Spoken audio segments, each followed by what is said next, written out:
Students, today my topic is on preoperative assessment and preparation for anesthesia. Preoperative assessment is the first foremost study assessment which is required, very much required for an anesthetist. Now why is it important? Anesthetic drugs and techniques have profound effects on human physiology.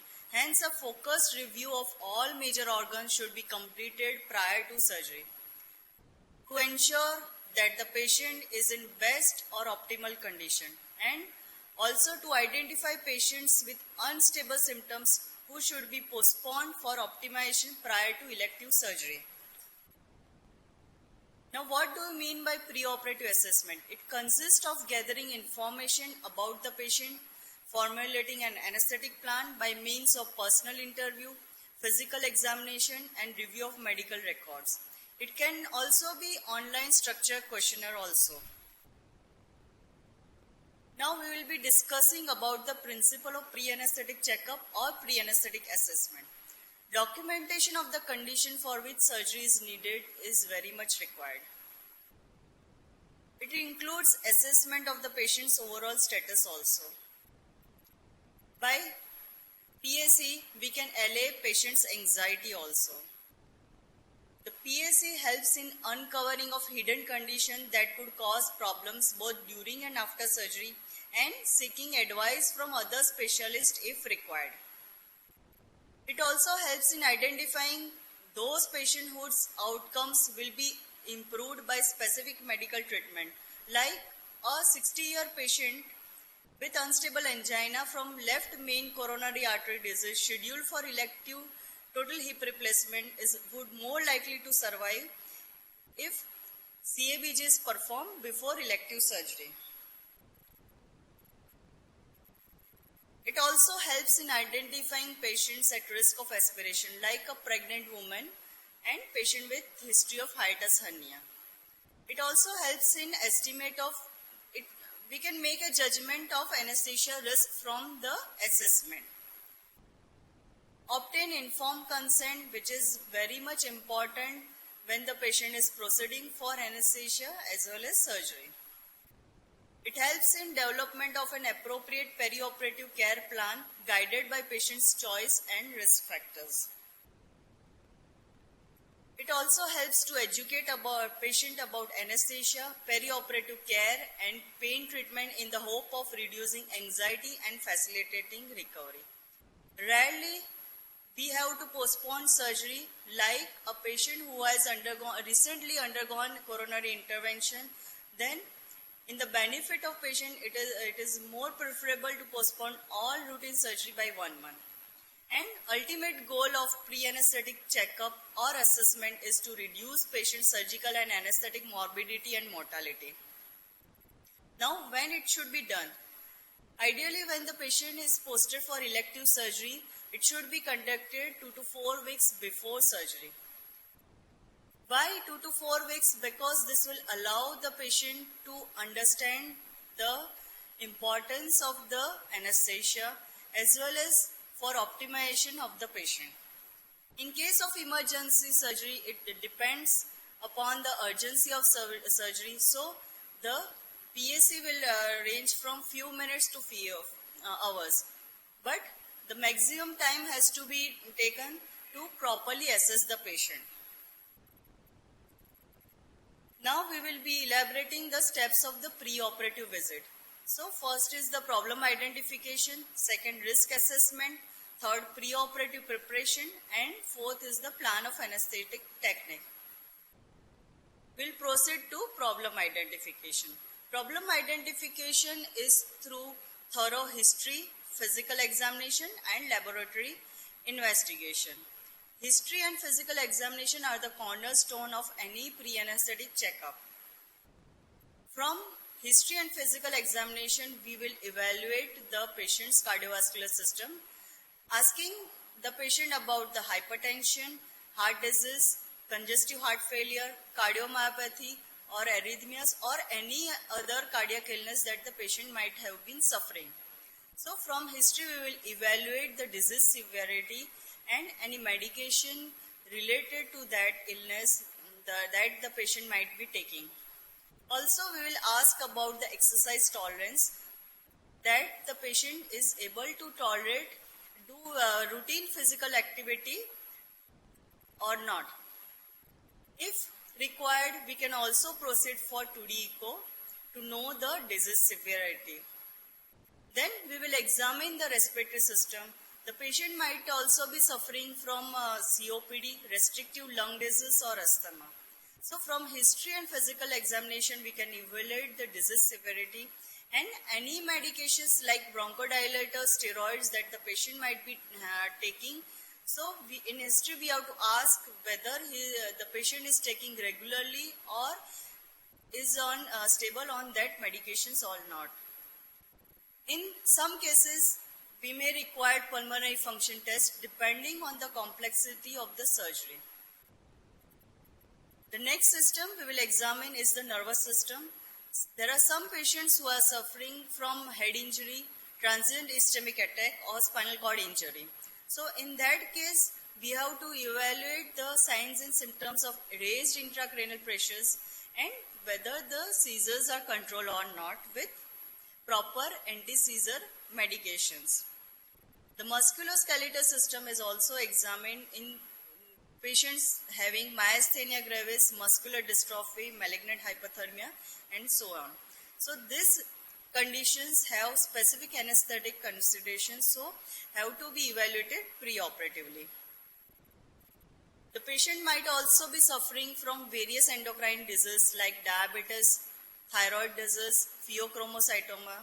So according to the disease, we can evaluate the severity and specific test has to be ordered. Renal failure is the most commonly encountered in our setup.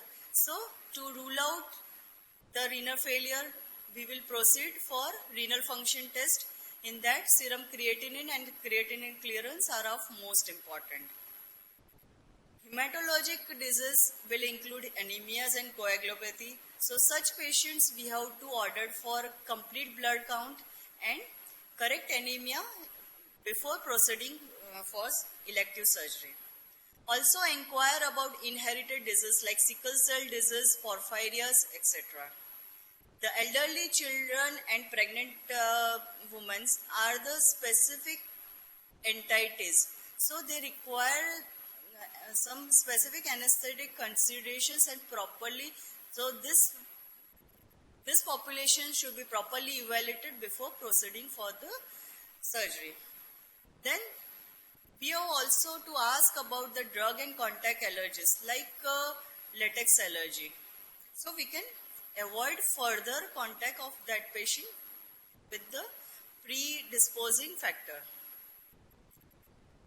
Then there may be the GIT system, that the liver hepatic disease is the most commonly encountered, and the gastroesophageal reflux, etc.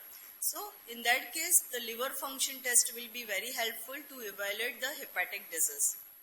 Then related to surgery, if the surgery is associated with significant blood loss, or there are chances of post-operative respiratory compromise, or because of the positioning, the patient sometimes may not able to tolerate this. So by proper examination, we can judge that this patient will likely to succumb or may tolerate the anesthetic and surgical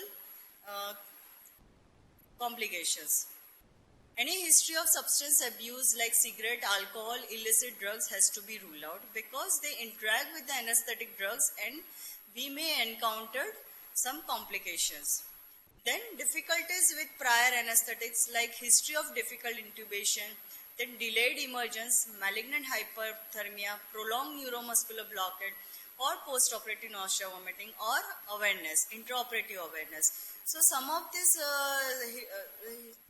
findings the patient may not able to tell you, but it may be written in the anesthesia record for further reference. So once the history is properly evaluated, physical examination is also very much required. So physical examination may be general and local examination. So this detect abnormalities not apparent from history. Then measurement of vital signs like temperature, pulse, blood pressure, heart rate should be taken as baseline and whenever the patient comes for preoperative visit. Examination of vital organs like heart, lungs, and also the examination of airway muscular system using standard techniques by inspection, auscultation, palpation and percussion should be carried out. In physical examination, we can also evaluate whether there is proper fit of anesthesia mask. Now, in many edentulous or patient with significant facial abnormality, the fit is not proper. So, by seeing the patient, looking at the patient, we can judge that. Then, prediction of difficult mask ventilation and difficult intubation should be done preoperatively only. So, our focus on evaluation will be on airway, respiratory system, cardiovascular system and other system problems identified from the history. So, examination for an anesthetic, the examination of airway is of utmost importance. The assessment is often made in 3 stages. First, observation of the patient's anatomy. So, by looking at the patient, by observing the patients, look for the limitations of mouth opening. Normally, when we open the mouth, we can insert 3 fingers inside our mouth when the mouth is wide open. Then look for receding mandible position. Any missing or loose teeth, there are chances that during laryngoscopy, this loose teeth may broke down or sometimes it may dislodge and it may lodge into the respiratory system. So this has to be documented preoperatively only. And size of tongue. Like in many cases, the size of tongue is very large, so it may obstruct during mask ventilation and intubation also. So in the photo, you can see the boy has a protruded teeth. So in this case, there are chances that you may have encountered difficult intubation. Then examine the front of the neck for soft tissue swellings, deviated larynx or trachea. So this type of soft tissue swelling may compress the trachea and you may encounter difficult in tracheal intubation and many times because of compression, mask ventilation may also not be possible. Check for mobility of cervical spine in both flexion and extension. You can see in first photo, the patient has cervical immobility and you may encounter difficulty in intubation. The next case, the patient has burns all over the face and neck. So in this case also the extension may be restricted and you may opt for some different alternatives. The direct laryngoscopy may be difficult, but you can opt for alternatives like fiber optic intubation. So with proper history and physical examination, you make a plan. You can take a plan, right?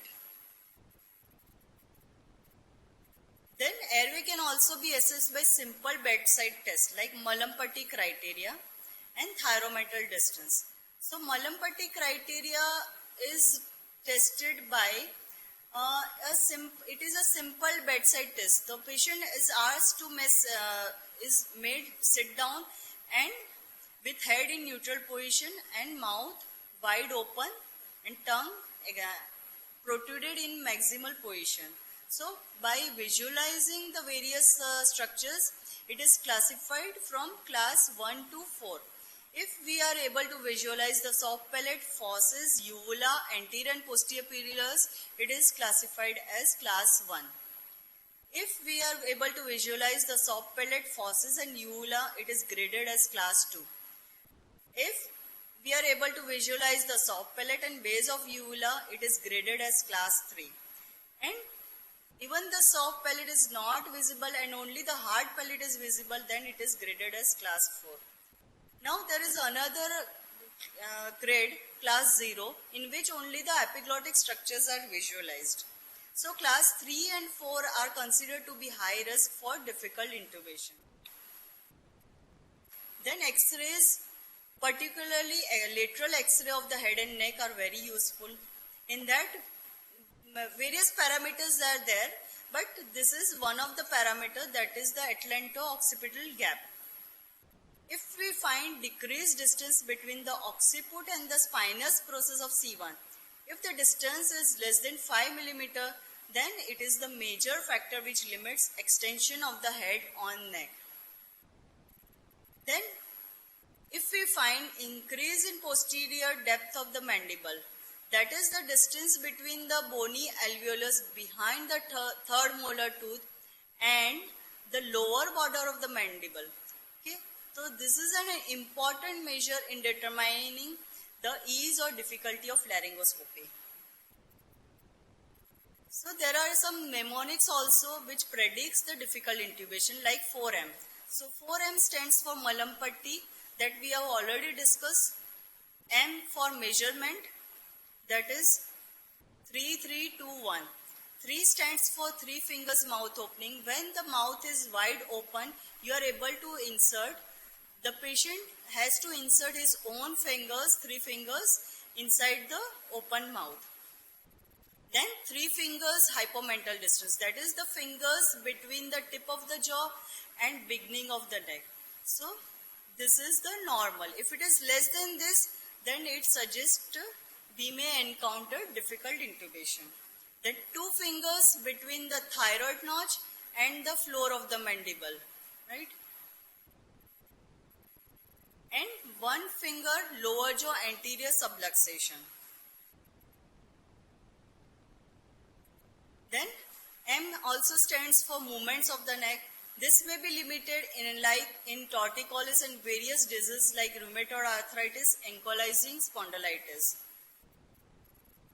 Then M also stands for malformation. So there is another mnemonic, that is stop. S stands for skull. Now hydro and microcephalus both may be found to be difficult in intubating. Teeth. T stands for teeth. The teeth may be buck, protruded and loose teeth. And macro and micro mandibles. So these are the various features which may help in predicting difficult intubation. O stands for obstruction, that is obesity, short bull neck and swellings around the head and neck. And P stands for pathology. Pathology of craniofacial abnormalities and various syndromes like Treacher-Collins, Goldenhar, Pierre-Robin syndromes. So you can see in these photos, this is the photo of a syndromic child. Again, this is another photo of syndromic child, that is the dwarfism. Then there is the Treacher-Collins and Pierre-Robin. So once we confirm, this is another Goldenhar syndromic feature. So once we confirm that it is we encounter some difficult features, then we should anticipate difficult intubation. Now why this airway assessment is important for an anesthetics? Because prediction of difficult airway allows for time for proper selection of equipment, technique and personal experience in managing patients with difficult airway. Also to avoid catastrophic outcomes, because the patient may desaturate and may go into the respiratory arrest and cardiac arrest. So after that it may not be able to revert that patient. So what we have discussed was the general assessment. Now many cases are conducted under regional block. So regional assessment is also equally important. And many times there is failed regional block. So in that case the patient may have to proceed for general anesthesia also. So both are equally important.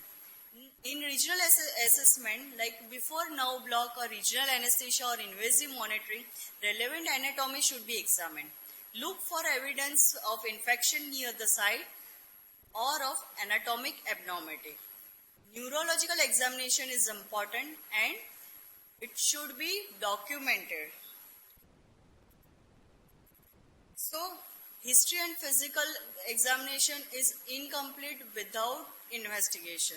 So, testing should be guided by history and physical examination, not as a protocol. Routine lab testing when patients are fit and asymptomatic is not recommended. So, it should be done based on presence of underlying disease, drug therapy and nature of proposed surgery. So these are the various preoperative laboratory testing which are required, and it depends on the hospital protocol also. So complete blood count is commonly ordered based on the anticipated blood loss or suspected hematological disorders or recent chemotherapy. Then electrolyte should be ordered in case the patient is on diuretics, chemotherapy, renal or adrenal disorders. Then ECG is required if the age of the patient is more than 50 years, there is history of cardiac disease, peripheral vascular disease, diabetes, renal, thyroid or metabolic disease. Chest X-rays are generally not done, but in some cases, like in case of prior cardiothoracic procedures, COPD, asthma, there is a change in respiratory symptoms in the past 6 months, then the chest X-rays are done. Urine analysis in case of diabetes, renal disease or recent urinary tract infection. So these are the list, but it doesn't includes all of the criteria. Then second, once we have done the identification, now we will go for risk assessment. Now the components for evaluating perioperative risk depends on the patient medical condition preoperatively, extent of the surgical procedure, risk from anesthetic. So this is commonly done by the American Society of Anesthesiologists Physical Status Classification System. It is graded from ASA grade 1 to ASA grade 6. ASA grade 1 is normal healthy patient without any organic, biochemical or psychiatric disease. ASA grade 2 is mild systemic disease with no significant impact on daily activity, like patient with mild diabetes, controlled hypertension, obesity, like this. ASA grade 3 is severe systemic disease that limits activity, like a patient with angina, COPD, prior myocardial infarction. ASA 4 is an incapacitating disease that is a constant threat to life. Example, congestive heart failure, unstable angina, renal failure, acute MI, respiratory failure requiring mechanical ventilation. ASA grade 5 is a moribund patient not expected to survive 24 hours. Example, ruptured aneurysm. ASA grade 6 is a brain dead organ whose organs are being harvested. So from ASA grade 3 to 5 are considered to be high risk and they are associated with high morbidity and mortality. Then we'll proceed to preoperative preparation. So this is also very much required. After risk assessment, after identification, preoperative preparation of the patient is also of very much important. This depends on the anesthetic indications, like if there is an indication for anxiolysis, sedation and amnesia, a benzodiazepine like lorazepam or most commonly midazolam should be administered. If the patient requires analgesia, then we can order NSAIDs or narcotics also, depending on the severity of pain. Many times the patients undergo general anesthesia, so in that case drying of airway secretions is required. So at that time atropine and glycopyrrolate should be given. If the indication is for reduction of anesthetic requirement and facilitation of smooth induction, then variety of anesthetic drugs including narcotics can be administered. Patients at risk for GE reflux, gastroesophageal reflux, they should be administered antiemetics. Then for the surgical indications, antibiotic prophylaxis should be given. Prophylaxis against DVT for high-risk patient, like we can give low dose as heparin or aspirin. Or if this both are contraindicated, then we can also give try intermittent calf compression also. Then coexisting disease. There are many coexisting diseases patient may be presented with. So some medication should be continued on the day of surgery, like beta blockers, thyroxine, etc. And so there are some medications which are required to be stopped, like oral hypoglycemic and antidepressant. Steroids within the last 6 months may require supplemental steroids also. So on the day of operation, pre-operative preparation is required. You have to check for patient's nil by mouth status, check current medications whether patient has taken or not, check for the informed consent that I will be discussing later, and inform likely plan of anesthesia if you are not informed previously, and again solve the patient's query. Now these are the common preoperative medications, doses and administration routes. So I will not go into detail. Fasting recommendation, again very important. Before the patient proceeds for operation and anesthesia, we should ask about the nil by mouth status, and very important in the emergency surgeries, we have to ask because that patient may aspirate and may complicate the situation. So if the ingested material is clear liquids, the minimum fasting period required is up to 2 hours. Breast milk, then 4 hours. Infant formula, then 6 hours. Non-human milk, then 6 hours. And light milk, that includes toast and clear liquids. So the minimum fasting period required is 6 hours. If it is a full fatty meal, then the fasting period may extend from 8 to 10 hours. So the plan of anesthetic technique will depend on the following questions, like, is the patient condition optimal? Are there any problems which require consultation or special test? Please assess and advise. Is there any alternative procedure which may be more appropriate? What are the plans for post-operative management of the patient? What pre-medication, if any, is appropriate? So the plan of anesthetic technique will depend on these questions. Informed consent, which is the very important document. This involves the communication of the anesthetic plan in terms the patient understands and covers everything from the pre-medication and pre-operative procedures to intraoperative management and post-procedural care. That is management of pain, nausea, vomiting. The alternatives, potential complications and risk versus benefit are discussed, and patients' questions are answered. So pre-operative evaluation and informed consent establishes a trusting doctor-patient relationship that significantly diminishes the patient anxiety and measurably influences post-operative recovery and outcome. So it has to be a verbal as well as written informed consent in the language the patient understands. Finally, after all this procedure, we will plan our anesthetic technique. It may be local or regional anesthesia with standby monitoring, with or without sedation.